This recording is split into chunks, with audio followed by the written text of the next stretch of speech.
நீங்க சொன்னபடியே ஏணிய சரி செய்துட்டாளே அருவி.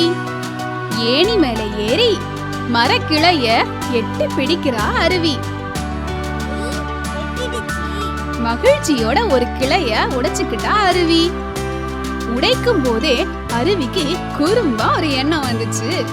இந்நேரம் ஒட்டகச்சிவிங்கியோட கழுத்து மட்டும் என்கிட்ட இருந்திருந்தா எவ்வளவு அழகா கீழே இருந்தே மரக்கிளைய உடைச்சிருக்கலான்னு நினைச்சு பார்த்து அருவிக்கு ரொம்ப சிரிப்பா வந்துச்சு.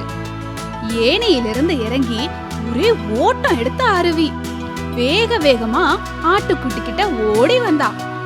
அங்க ஆட்டுக்குட்டியோட ஒரு ஓனா விளையாடிட்டு இருந்துச்சு. அத பார்த்ததும் ஒரே கோபம் அருவிக்கு.